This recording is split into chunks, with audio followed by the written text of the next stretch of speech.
Hello, my name's Peter Meineck. I'm Professor of Classics in the Modern World at New York University, and today we're going to be breaking down Greek and Roman mythology in TV and film. This is a scene from the movie 300. Spartan! Yes, milady.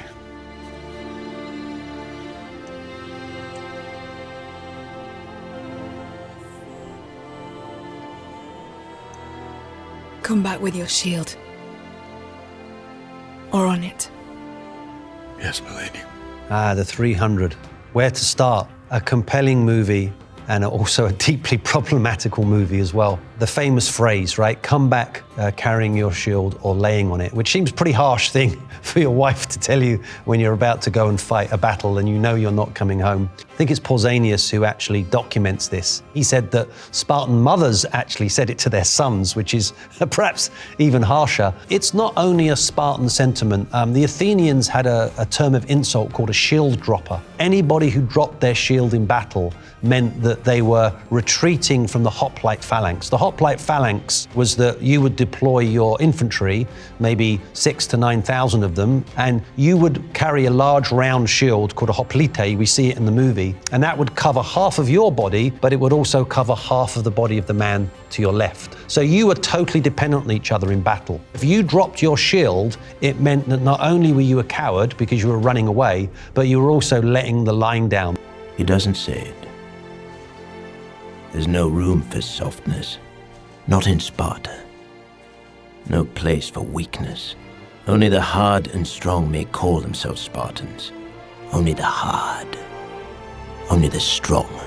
I think what's so interesting about Spartan culture is we are fascinated with it, right? Because it seems to promote this idea of kind of male toughness. But actually, that's a little bit of a very repressive state to live in where everything is about the army. At the time this happens in Spartan history, the 7th, 6th century BC, all Spartan art stops, all Spartan poetry stops, and we just have this Spartan military. Spartan culture itself died out because they simply didn't produce enough children. Even though you were married, you stayed living in barracks until you were 30 years old.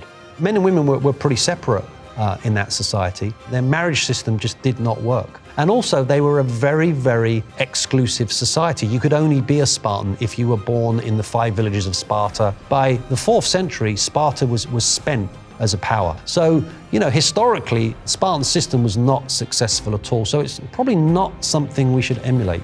I mean, I was so shocked to see people on January the 6th attacking the Capitol, dressing up as Spartans and running around. And, should think about, right, is that this was perhaps the greatest gay army that's ever been on the planet. Famously bisexual, as many people were in antiquity, had very different ideas about sexuality. They lived together as men in messes, and the Spartans were very much into each other, great bisexual army in many ways. That's another way that they've been sort of misinterpreted, that somehow they convey this kind of idea of, certain masculinity.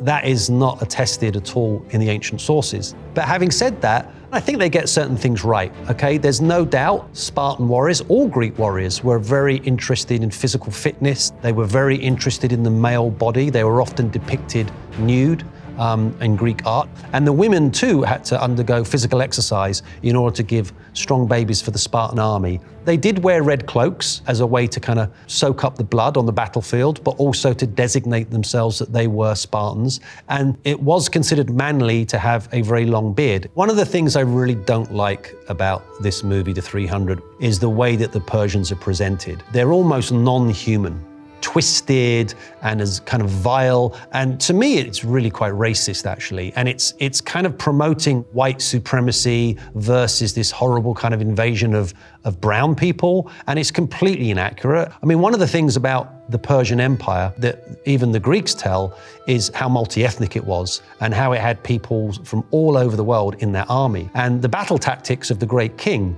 was he would literally turn up with his 1,000,000-man army and you just surrendered, right? Because how could you possibly take an army like that on? But you don't see these kind of racist and xenophobic attitudes in the Greek texts. In fact, Aeschylus, who fought at the Battle of Marathon and lost a brother there, he was a playwright and he also served in the military. He actually wrote a play called The Persians, and we actually feel sympathy for the Persians in their defeat, and we feel their pain and we feel the losses that's happened to them. And I think this is the thing that really makes me uncomfortable about this film. There is such a route, good king. Just past that western ridge. It's an old goat path. The Persians could use it to outflank us. Not one step closer. Monster. There actually is accounts of a character like that, and a kind of rejected Spartan character who does actually go over to the enemy. He's certainly nowhere near as deformed as this character. And again, that's also kind of very problematic, right? There's a connection between physical perfection, beauty, and loyalty and truth. Because this character doesn't fit that ideal, he has to be deceitful. This is actually the opposite of what you find in Greek mythology. Characters like that are often given a second sight. One can think of Tiresias, who has lived as both a man and a woman and who is blind. Characters like Oedipus, who is depicted as having a leg deformity. Characters who we would label perhaps as disabled, who actually are seen as having great high status in Greek society. So again, this is something that the movie, I think, gets very wrong. This next clip is from the Clash of the Titans.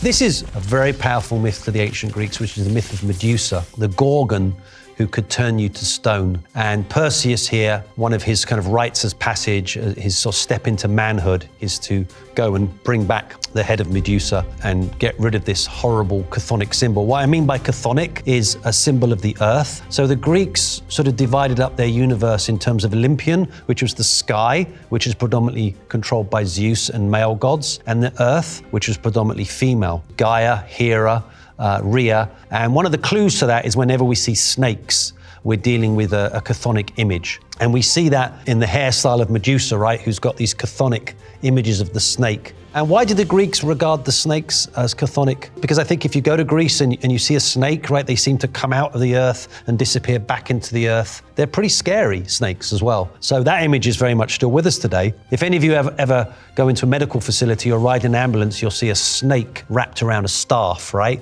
And that is literally the chthonic symbol of death, the snake being lifted up off the ground, off the earth. Often these are myths of gender wars between male and female figures. And so here's Perseus, right? He's, 17, 18 years old. In becoming a man, he has to go and literally kind of sever himself off from the world of women. So this is very much a story of a young warrior's rite of passage. The lead-back mirror that we're used to seeing today was not invented until maybe the 15th century in Europe.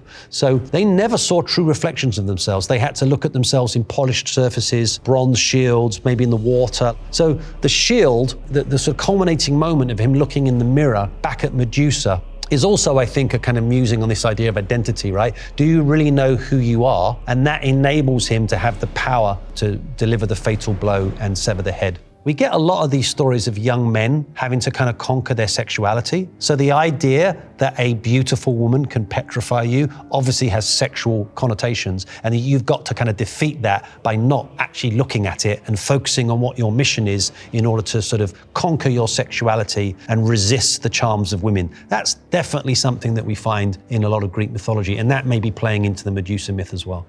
This scene is from the movie Black Panther. Millions of years ago, a meteorite made of vibranium, the strongest substance in the universe, struck the continent of Africa, affecting the plant life around it. And when the time of men came, 5 tribes settled on it and called it Wakanda. The first thing to say is that the Mediterranean world doesn't exist in isolation. And one of the things that has happened is that Greek and Roman mythology has somehow been disconnected, mainly in the 19th century by Europeans, and, to a certain extent whitewashed, right? Taken away from its Mediterranean roots. And, half of the Mediterranean is Africa, right? And we forget that. And the Greeks had a very different attitude to Africa, and that was they saw Ethiopia, Egypt, Kush, Kerma as very ancient and very advanced cultures and civilizations. And we see this reflected here in Black Panther. So for example, In book 1 of the Iliad, the gods are not on Olympus. They've actually gone to the only humans who they deign worthy of their company to dine with, and that is the Ethiopians. And then secondly, a lot of what we call Greek mythology are heavily influenced by stories from Africa via Egypt and Kush. I don't think there would be Greek and Roman mythology without these ancient African stories.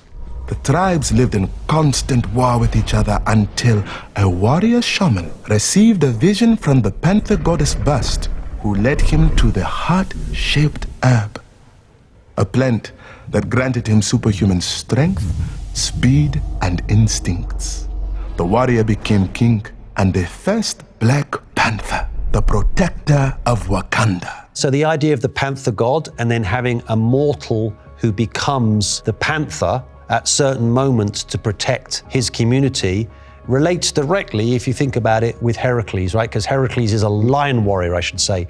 And we call this therianthropy, where a human transforms into an animal to do something superhuman, and you tap into the power of that animal in order to protect your community. So we should place Hercules very much in the same world as that. The Wakandans used vibranium to develop technology more advanced than any other nation. But as Wakanda thrived, the world around it descended further into chaos. To keep vibranium safe, the Wakandans vowed to hide in plain sight, keeping the truth of their power from the outside world. One thing I love about this movie is this idea that Wakanda's hidden. You've got this incredibly developed ancient culture. And a lot of people responded to that with this movie because that is the truth. Just like Wakanda is hidden, so much of African mythology and ancient history has been hidden to us. Because what's happened is that through enslavement and colonization, we have a view of the continent of Africa that is completely false, particularly its history and its rich culture. We can't just look at the Greeks and Romans in isolation. They are people of the Mediterranean. They trade, speak to, interrelate with the Africans as the Africans do with them. So we have to question why we even call this stuff just Greek and Roman mythology. It's got much wider connotations across the networks of that entire region.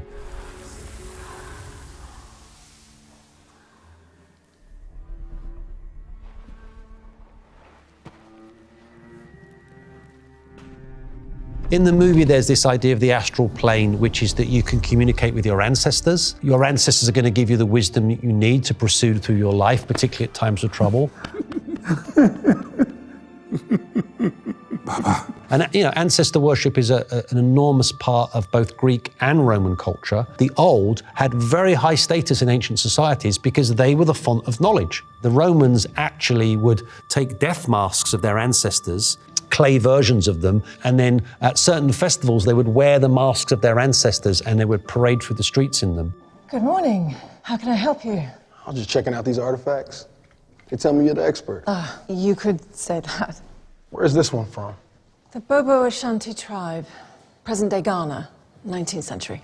To take that mask and put it in a glass case in a museum is the worst thing you can do to that mask. That mask's supposed to be worn by a performer who's been imbued in a whole culture of dancing and performing and telling those stories over centuries. And now it's become like an aesthetic object with a price on it. And I think this movie actually shows that really well. Now, tell me about this one.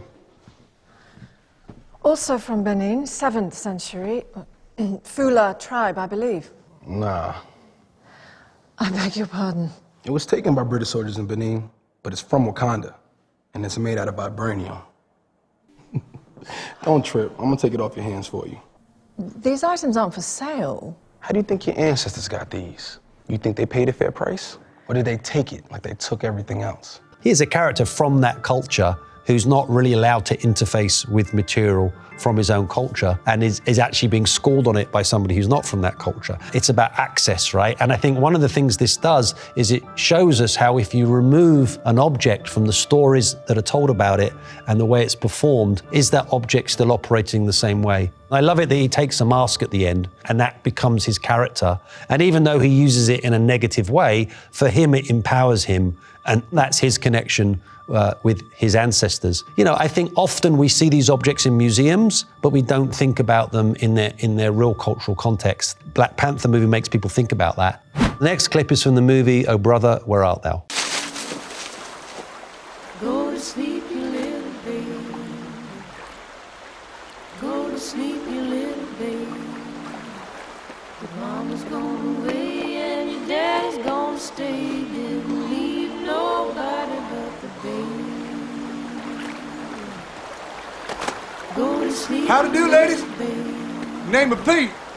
In many ways, it's an American Odyssey, although I remember the Coen brothers said they never read the Odyssey and they weren't aware of it. You know, maybe there's an argument that some of these stories entered our collective unconsciousness. Many people who've never read the Odyssey know the story of the sirens. It's one of the tasks that Odysseus faces on his way home. He's told not to listen to the sirens, and yet he's compelled to listen to them, so he tells his crew members to tie him to the mast, and they've all got to put wax in their ears. In the Odyssey, the siren's song is actually offering fame. You know, we'll sing about you, we'll sing your stories. So it's less sexual, I think, in the Odyssey and more about kind of the fame of the hero and the identity of the hero.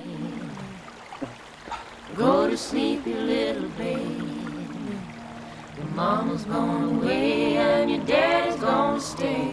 So you get that story of the sirens, but also the story of the lotus eaters. They're offered corn alcohol, and you know there's a sense that they're going to be given oblivion. And that's another story in the Odyssey. The crew land on the land of the lotus eaters, and if they eat the lotus, they forget. This is often what a lot of returning warriors do coming home from war, is they want to obliterate their traumatic memories, any substance that can kind of blot out the pain. So I think that there's a number of references going on here, and then finally the kind of sort of medieval trope of, you know, being turned into a toad. I think America of the Great Depression, it's hard for us now to understand what a cataclysmic event World War I was. This idea of kind of total industrialized war as a global event, and then the knock-on effect that that war caused. That is analogous to perhaps the Trojan War, which in Greek mythology is the biggest war the Greeks ever fought.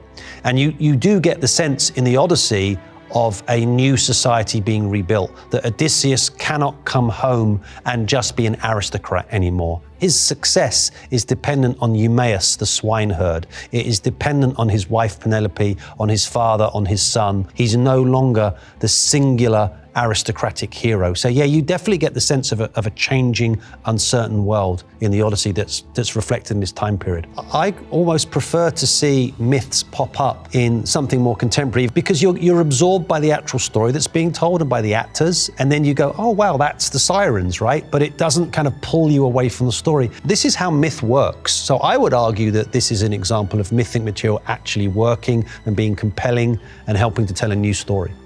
This scene is from the movie Wonder Woman. Long ago, when time was new, the gods ruled the earth. Zeus, king among them. Zeus created beings over which the gods would rule. Beings born in his image. He called his creation man.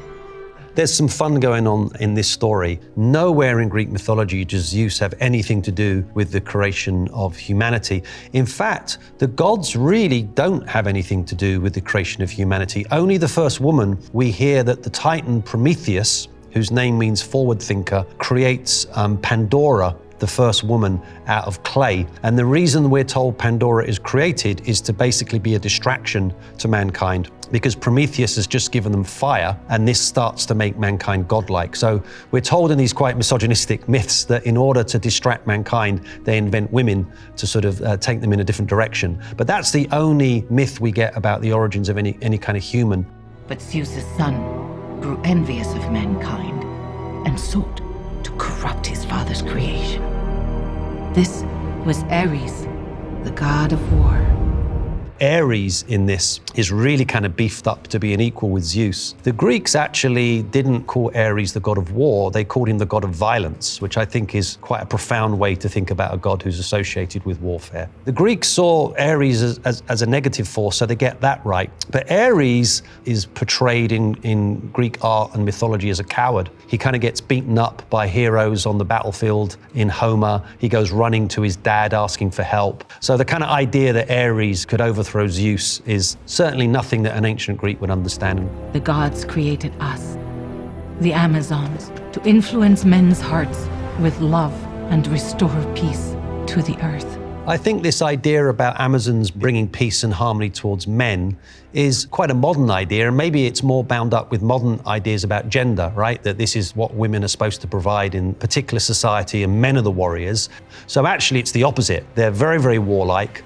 They don't want men around. They were certainly not about peace. You know, there were women warriors, particularly in the steppes region and in what the Greeks call Thrace to the north. We've definitely found graves with women warriors. There was women warriors in the Celtic. If anything like the Amazons actually existed, they would have probably been nomadic tribes, highly skilled, particularly with a bow and arrow. The Amazons were viewed in antiquity of living around the Black Sea coast, either to the south of the Black Sea or north of the Black Sea, sometimes in Ethiopia, in Africa, sometimes in Libya, never on an island. But I actually think that there is some validity in doing that in terms of ancient mythology. The idea of mystical islands and strange things happening on islands is something we encounter in the Odyssey, in Homer. It's a fun idea and it's a good device for the movie. We give thanks to the gods for giving us this paradise. And the God Killer? The God Killer? The weapon that's strong enough to kill a god.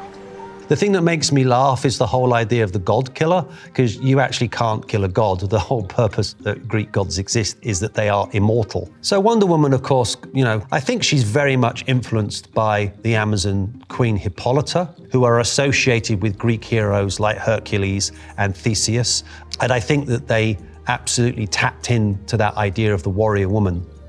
I think what's interesting about this particular scene is it kind of gets to the heart of what mythology is. You know, the young Wonder Woman has her mother telling her this origin story, and we as an audience also receive that origin story performed. Myth is what we call an etiology. It's there to explain why something is the way it is. And I think that's what makes myths so fascinating, is we can actually analyze them and say, well, why are these stories being told? And what are they communicating? That story is really about us today. It's less about the ancient Greeks and more about perhaps what's going on in our world. And I think that's what made that first movie quite successful, actually. The next clip is from Hercules. Hercules! Behave yourself. Oh, look at this. Look how cute he is.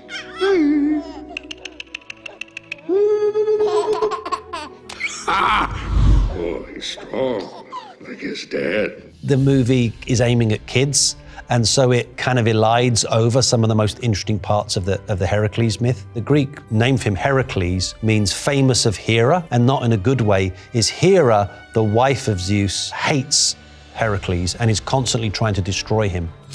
Here, keep those away from the baby. Oh, he won't hurt himself. As a baby, that scene would never have happened. Heracles would never have been welcomed to Olympus as a child. In fact, Hera sent snakes to kill the infant Heracles, but Heracles was already really strong and wrestled the snakes and killed them. What about our gift, dear? Yes. A little Cirrus and, a touch of Nimbostratus. His name is Pegasus, and he's all yours, son. Heracles and Pegasus are not really connected in any of the Greek mythic material. Pegasus appears in the Perseus myth and other myths related to the house of Perseus. And even though Heracles is from that region, we don't see him associated with Pegasus, so that's something that the movie brought in. Pain, panic. Got a little riddle for you. How do you kill a god? I do not know. You can't. They're immortal? Bingo! They're immortal. So, first you gotta turn the little sunspot mortal. The other thing is that Hercules doesn't really have this kind of hate relationship with Hades, except you could argue that the movie is riffing on this idea of, can a mortal-born character become immortal? And Heracles is one of the only mortal characters who becomes a god. Now, Hades was actually called the Unseen One, and we have very few depictions of him, so he was sort of seen as being somewhat invisible or somebody that you didn't want to see, but we certainly don't associate Hades with necessarily being a hot place. I mean, that's kind of an image of hell. The Greeks believed that there were certain entrance points to the underworld, and there were these kind of underground rivers that you had to have Chiron the ferryman transport you across. You were buried with money, so you could pay the ferryman for that journey. If you weren't buried, of course, you wandered the shores of the River Styx, never getting across. I actually have visited a number of these sites that are associated with being the entrance to the underworld, and they're actually really compelling, pretty scary stuff. So I think they did a pretty good job encapsulating that, actually. I resist something that we call the fidelity discourse, that there is an original version and that we must be true to that version. That kills the life that's behind a myth. A myth is about performance, is about being spoken, told, enacted, and received by an audience. That's what it means to be human, to share our stories with each other. We want novelty, we want something new. And also culture changes, and culture gets influenced by different cultures, so the stories should change too. So to say that there's an original version of a story is actually to go against the very idea of mythos, right? Which is a traditional story, a story that's handed down. I'm Peter Meineck, Professor of Classics and the Modern World at New York University. Thanks for watching.